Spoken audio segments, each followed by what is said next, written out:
Welcome to the Pro Bono Happy Hour. Thanks for tuning in. I'm Eva Richardson, and Tammy Taylor and Rena Glazer are here with me. We've got a very special episode for you today. Last week we published our 2015 Challenge Report, which you can access by visiting our website, www.probonoinst.org. So each year we examine the pro bono performance of signatories to the Law Firm Pro Bono Challenge in our annual Challenge Report. So today we're going to discuss some highlights, some emerging trends, and some things for you to keep in mind as you go through the report. And with that, let's jump right into it. So this year we are characterizing pro bono in 2015 as, with one word, optimism. So I wanted to discuss kind of why that is. Why do we have such a positive outlook? Okay, thanks, Eva. First of all, this is Tammy, and we would like to thank and congratulate all of the Challenge signatory firms for turning in their data in a timely fashion and doing such a terrific job of serving the needs of everyone out there who can't otherwise afford access to justice. As Eva said, we are characterizing 2015 as optimistic for so many reasons. On a pure numbers basis, our percentage of total client paying billable hours is up. That's obviously the most used metric in the challenge. And it's just, we saw increases regionally in the Mid-Atlantic, Midwest, Northeast, and West regions. Congratulations to all of you. And we're out here to help you if you weren't just in one of those regions we mentioned. And despite having 4 fewer firms reporting, due primarily to mergers, not because people didn't turn in numbers, our pro bono numbers still went up. And we find that this is a fantastic thing.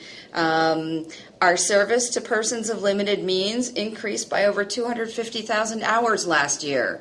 Now, we realize that some of that is estimated, but we think that is a terrific amount of hours that you put in to those who otherwise can't access justice.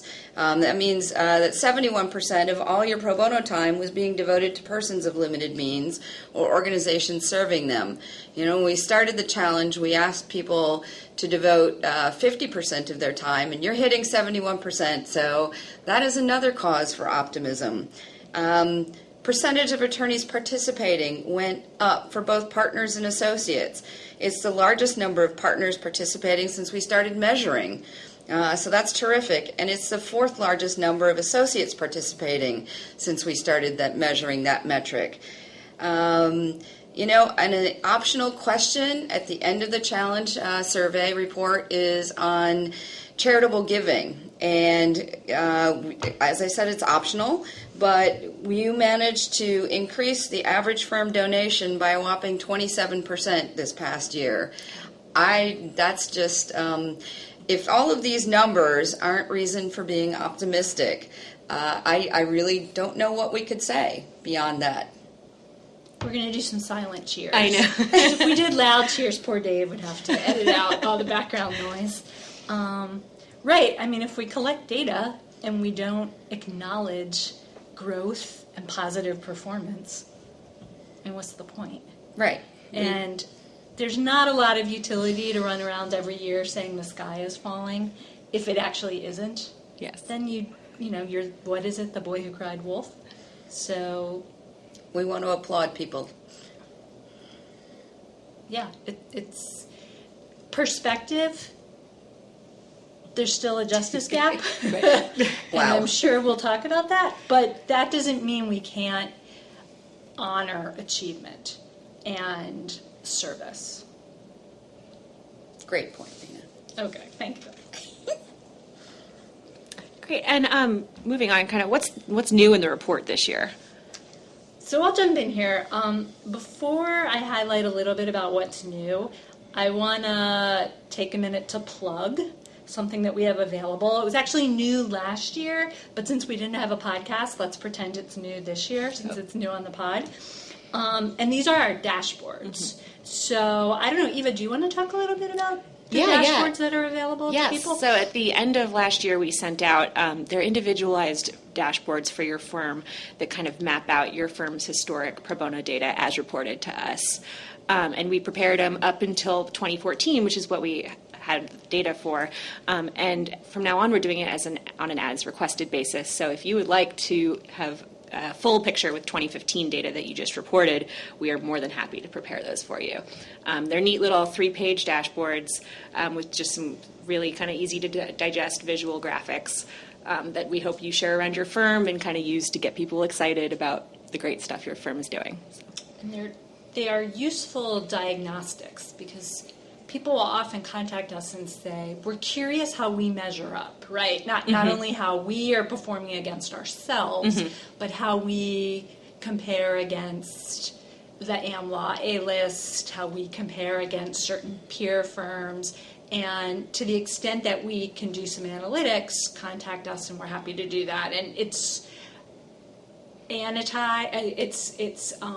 it's scrubbed, so it will be anonymous. We don't sort of out other people's performance, but there's some comparisons, peer-to-peer and dashboards that we can prepare for you. So contact us. I think it's a good way of using the data as diagnostic, not just something that we bean count and put on the shelf. So that is sort of new, not new in the report, but a new way to use the data and a new product that we worked hard to prepare over the course of last year, and we'll continue doing that. So what's new in this report?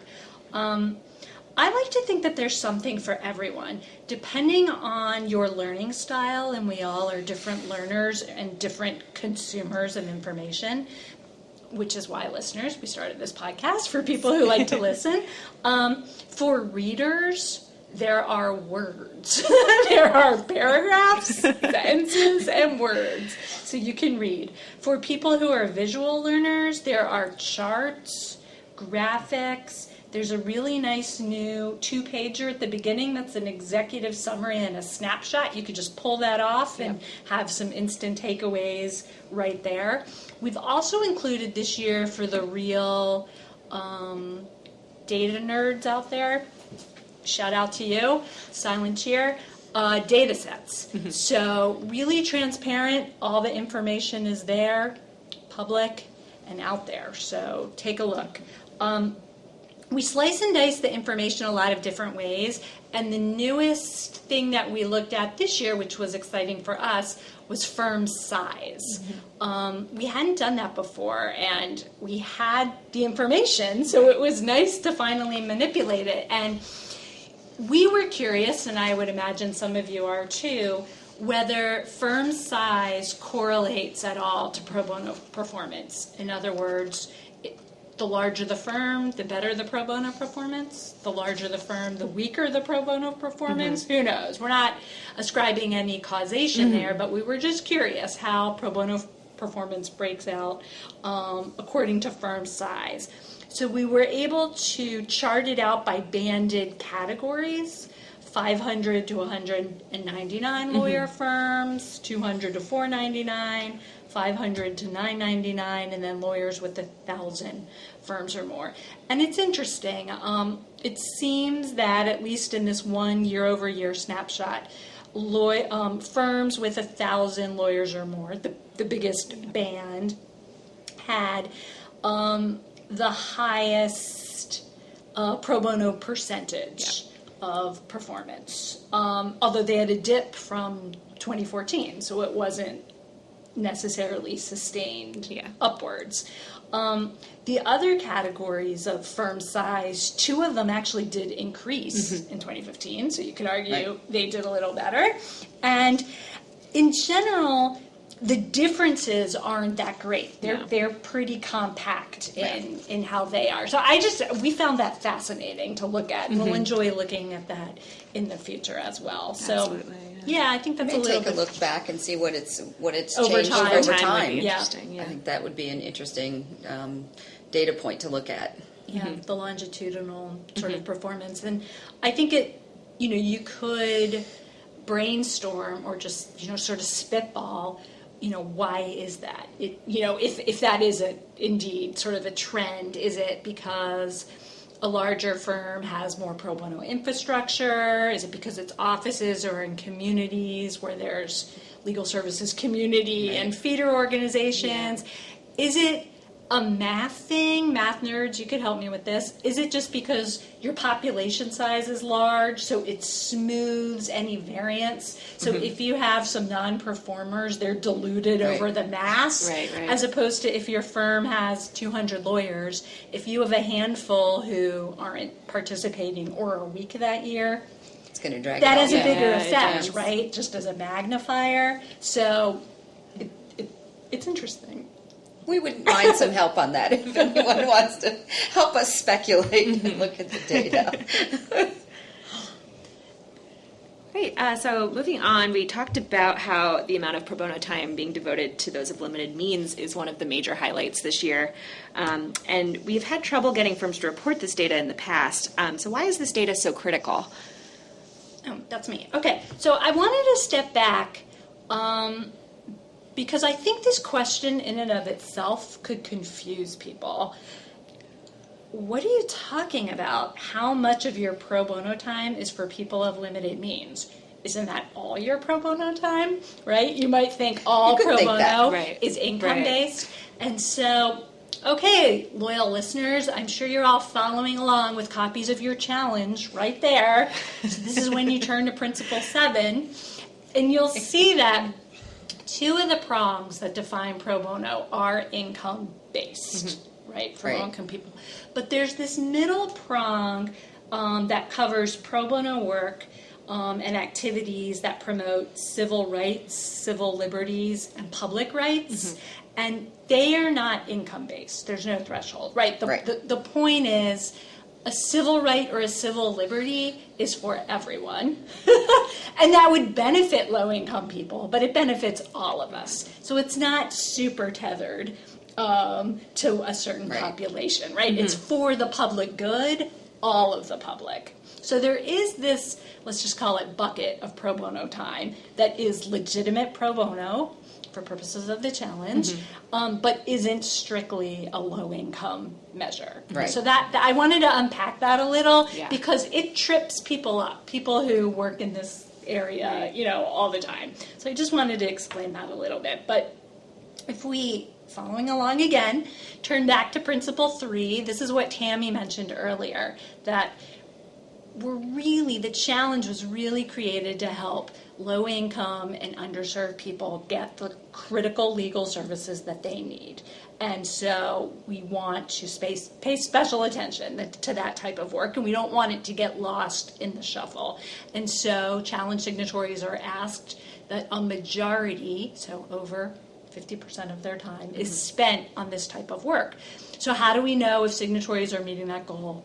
We need the information, and we ask for it. And it's not necessarily something that you would think to code or to track, so it's required some training and some explaining and some thinking. It's an ongoing process. It's an ongoing process, but it really is critically important for that reason and for another reason that I'd like to point out. And I think this is more of a conversational and advocacy reason. And it's to help us build what I think of as a counter-narrative. Sometimes we hear when there are public debates about funding for legal services, and I think in general it comes up more with government funding for legal services, but it could clearly come up with foundations and other grantors and other sources of funding. It doesn't exclusively have to be public or government money. But you'll hear, and this isn't, footnote, restricted just to the United States. I mean, the same argument is happening Pretty much everywhere. the world over.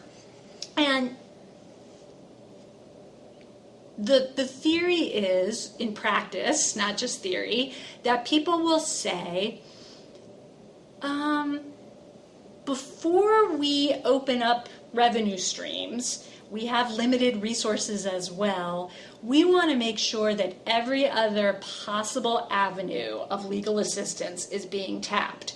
So go look at successful law firms and the private bar and have them dig deeper, right? Are they doing enough, both in giving, which we look at, which is great, but really in pro bono service? And there's this undercurrent of sort of nastiness that is suggesting that the private bar can completely fill the gap. And, no one, I think, operating in a reality-based universe thinks that could happen. It's a nice thought, but it's not realistic. Right? So in the real world, that will never be a solution. But this information and data helps us push back, helps us, as I said, build this counter-narrative that the private bar isn't doing enough. When we can say, there's no slack, right? I mean, the bulk of the lawyers are doing pro bono work already. That, they aren't serving sexy projects at the expense of low-income individuals and organizations that are working for them. So open up the revenue streams. It helps fight back against a dodge. And it's almost a straw man argument, but we have a leg up when we have data. And we can make empirical-based arguments back.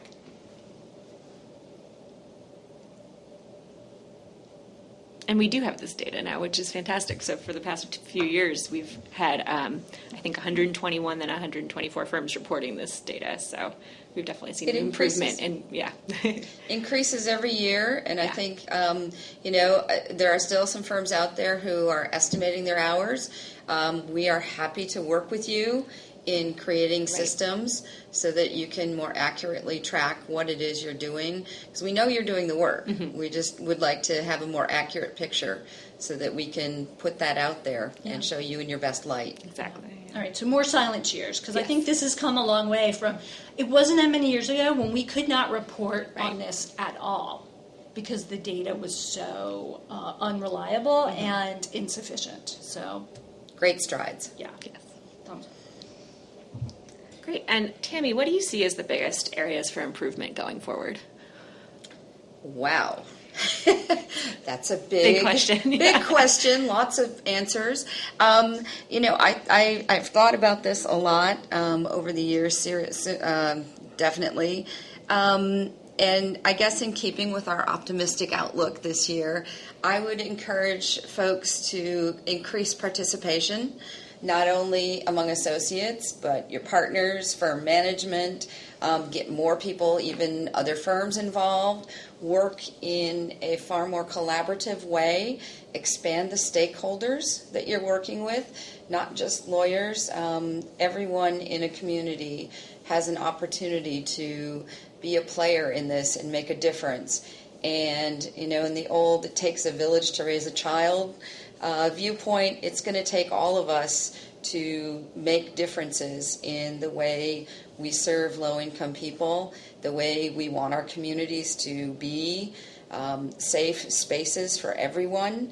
So I would say that, building on the solid foundation that we have and increasing the ability for everyone to access justice, not just the lucky few who are served by challenged signatory firm attorneys. That's the biggest place I would encourage everyone to devote their energies. Okay, I'll chime in with an area for improvement. And this is, I think, more on us. And that is, we need more challenge signatories. Yes. So if you're listening and your firm hasn't signed on yet, be in touch. Join us. You're doing the work.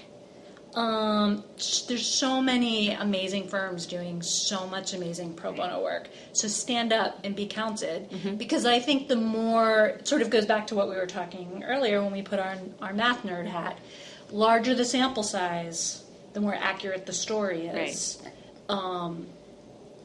The more we have to say.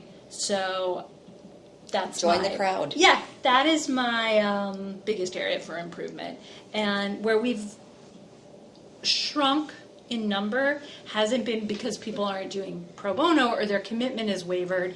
It's consolidation in the industry. Yeah. So two challenge signatories merge and become one. So it looks, the fewer number of firms, but fewer not really. Firms, and not in lawyer headcount, right? Because those increased. people end up somewhere and they just kind of move around. But more firms should definitely join. So that's an area of improvement to get our numbers. Good one. Absolutely. Yeah, sure. Great. And I think for more of the pitch, you can check out our website. We've got FAQs and how to join. And I think we've talked about this before when we talked about the anniversary of the challenge. Yeah. So we won't go over all of that again now. Go back to that podcast. Yeah. And to wrap things up, so quantitative data on pro bono hours and pro bono percentage and participation, it's all important, but numbers only really tell a part of the story. So should we be analyzing pro bono in other more qualitative ways? So that is a super leading question, and the obvious answer would be Yes. Or what are some other ways? So let me step back.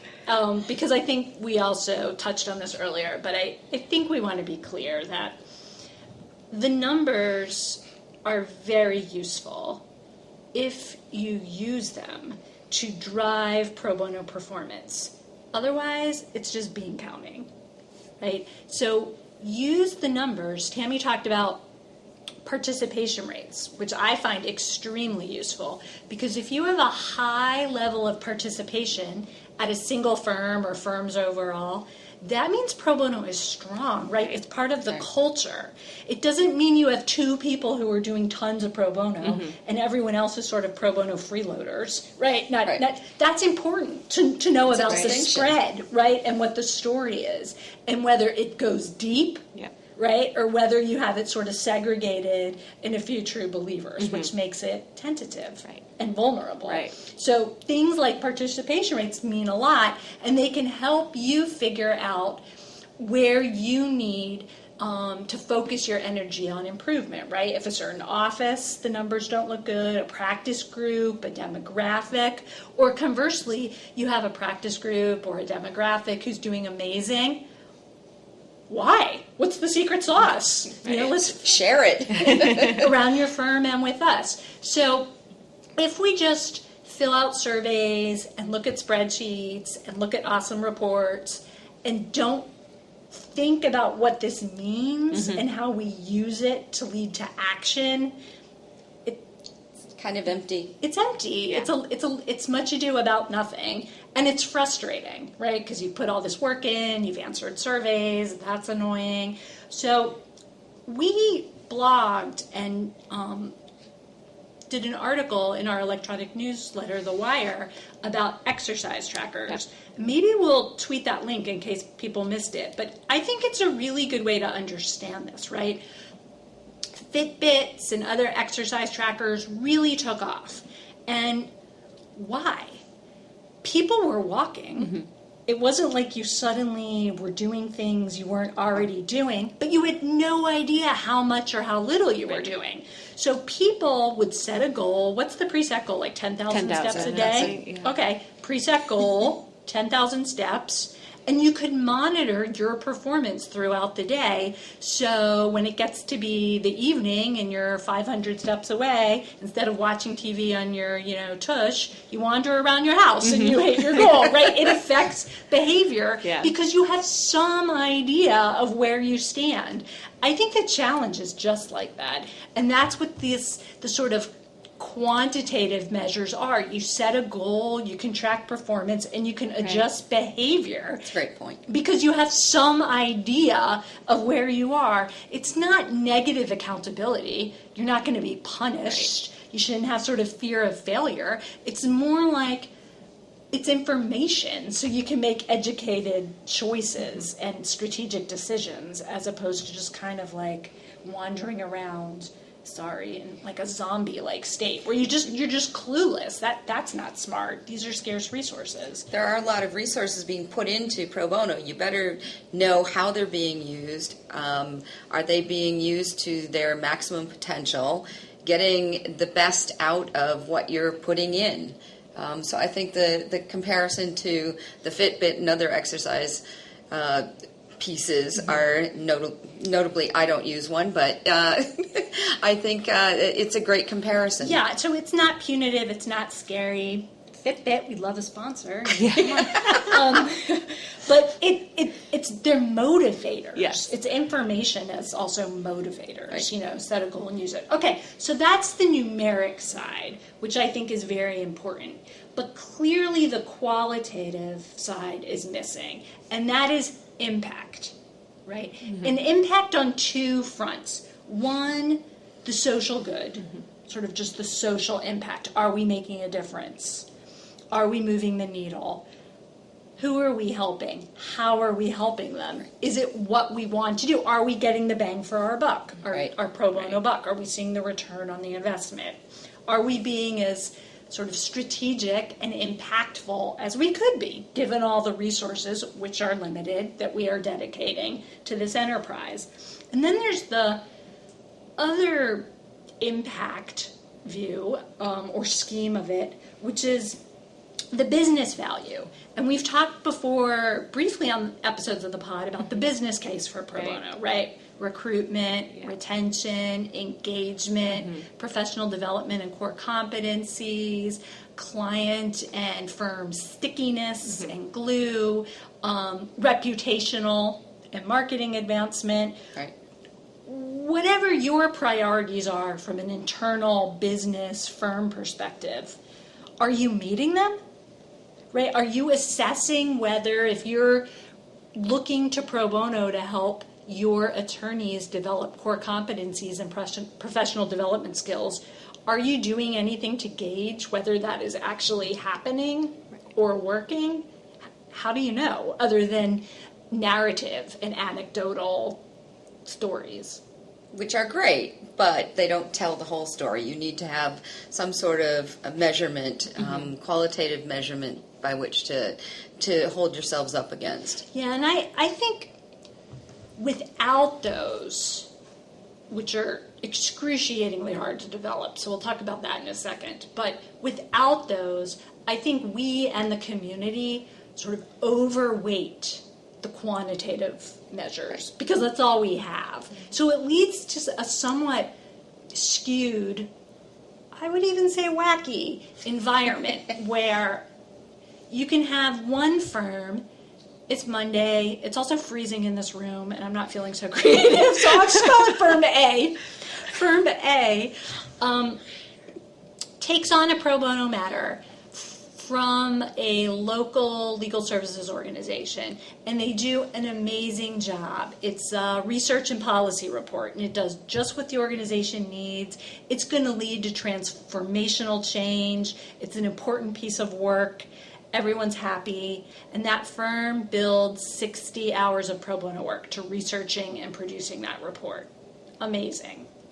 Firm B does a similar policy and research report. Not the same, because that would be inefficient. We couldn't advocate for duplicative effort. But similar, a different issue. It's going to lead to systemic change. It's just what the legal services provider had in mind. They bill 200 hours to the project.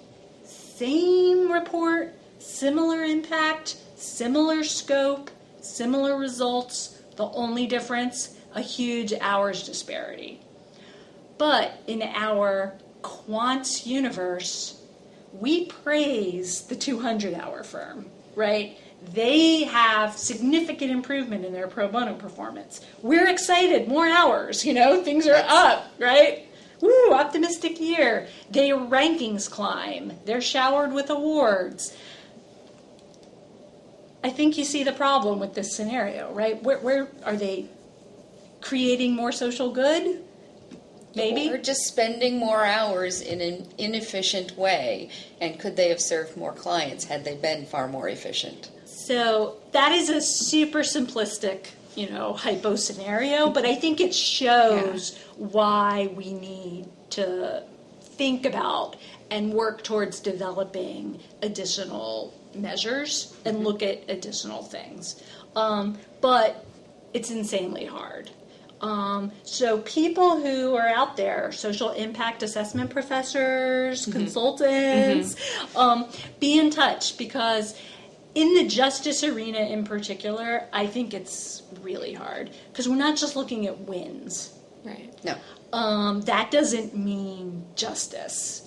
Fairness is. How do you measure that, right? Being heard, being part of the process. So we can't just look at, and I don't mean this with any dispersion at all, wells being built or mosquito nets provided and all important things. Miles that women and children don't have to walk to find water and time saved. It's a different ecosystem to look at measuring. And so it's challenging to come up with the right blend and portfolio. And even I think if we took another sort of hour, which we're not going to do in the program, I think it would be pretty easy to come up with the questions and the things that we wanted. Here, I think the problem is implementation. Who wants to answer more questions? Nobody. You don't even want to answer the 5, quants questions we ask. The individual lawyers, they don't want to take more time to answer surveys. Your clients, can you track them down to get information? It's the execution is really challenging. Can we do it? I think we could do it. What would it take? I think it would take money to figure this out and demo it. I think it would take time. I think it would take creativity. And to quote from a recent President Obama speech about something else that I was reading, I think it will take a lot of moral imagination. I think it's imagination. I think this nut can be cracked, and I think the tide has turned because I think the community realizes it's necessary, right? It's not some sort of frivolous, that would be nice, that sounds good, that sounds... I think they realize to tell the pro bono story, to make smart decisions, to justify what it is we're doing, we need to look at the difference that we're making and to make smart choices and to make sure we are being as effective as possible. Right. We need to look at the impact piece, both internally for the firm and their business case and externally for the impact of our work. So that's a big slog. Yes. But we'll do it. We're optimistic today. Yes, we are. 100%. The sun is shining. Yeah. Great. Well, that gives us a lot of good things to think about, and hopefully you as well as you go through the report, which, again, you can access that on our website, www.probonoinst.org. You can just see it right on our front slider right there. That's awesome. I have 2 kudos before we go. Definitely. So quickly, big thank you to the Venable firm. Last week they had their annual pro bono reception and award ceremony, as a lot of firms do throughout the year, and many of you do it during the summer when your summer associates are there. The Venable firm generously invites the Pro Bono Institute staff and our interns every year, and it's a highlight of our own summer. So Definitely. Thank you so much for including us. Yes, thank you very much. And for all the amazing pro bono work that you do. And we are taping this pod on Monday, June 20th. So a few days early, happy birthday to Tammy Taylor. Happy birthday, Tammy. That's wrong. Our present to you and loyal listeners will be to not sing happy birthday. You are welcome. You are welcome. But we wish you all good things this year. Thanks. Very good year. Great. Well, thanks for listening, and be sure to check out the Challenge Report.